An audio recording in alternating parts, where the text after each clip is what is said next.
être fait, tout le mal m'arrive. Je suis condamné et toutes les autres pensées similaires. Sortez de la zone de l'apitoiement sur vous-même et entrez sur le territoire de la confiance, le territoire de la foi. Voici ma suggestion. Si les choses que vous avez faites jusqu'à présent n'ont pas fonctionné, alors changez de cap, faites les choses différemment. Prosternez-vous devant le Seigneur et demandez-lui de changer vos pensées et vos sentiments. Pour ceux qui vous mettent en position de croire, qui renferment votre foi et vous font voir la vie avec optimisme et espérance. 386. Prions. Seigneur, merci de m'avoir montré que je pense et que j'agis mal. Point. Je vous demande de m'aider à éliminer les pensées de défaite et de découragement. Je souhaite augmenter ma foi et mon espérance. Qu'il y ait de la joie et de la gratitude pour tout. Ce que vous avez fait, faites et ferez pour moi, je le crois et je le déclare au nom de Jésus. Amen. Verset. Une grande joie est dans mon cœur et dans mon âme. Tout mon être ressent une grande confiance. Psaume 16. 9 NKJV. Devenez membre de la chaîne et soyez un instrument de la parole de Dieu. Ne manquez pas cette opportunité d'avoir un impact sur des vies. Cliquez maintenant sur le lien dans la description et aidez-nous à diffuser la parole de Dieu. Comment vivre mieux et réussir à la manière de Dieu par Joanne Quintero. Résumé. Tous les êtres humains ont besoin de guides pour nous apprendre à vivre mieux et à réussir dans la vie. Tous les êtres humains ont besoin de guides pour nous apprendre à vivre mieux et à réussir dans la vie, c'est-à-dire pourquoi la rubrique Croissance personnelle est l'une des meilleures ventes en librairie.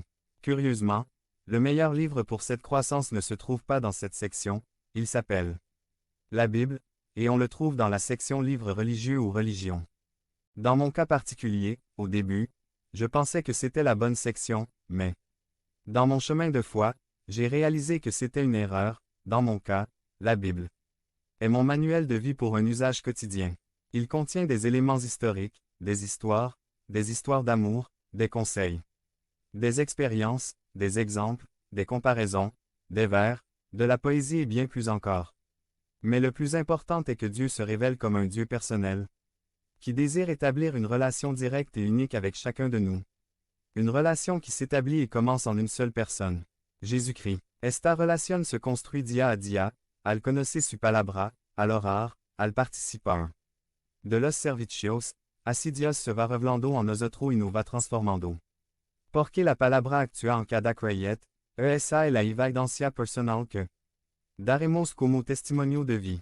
Note à étudier. De nombreuses controverses ont existé sur la véracité de la Bible en tant que parole de Dieu.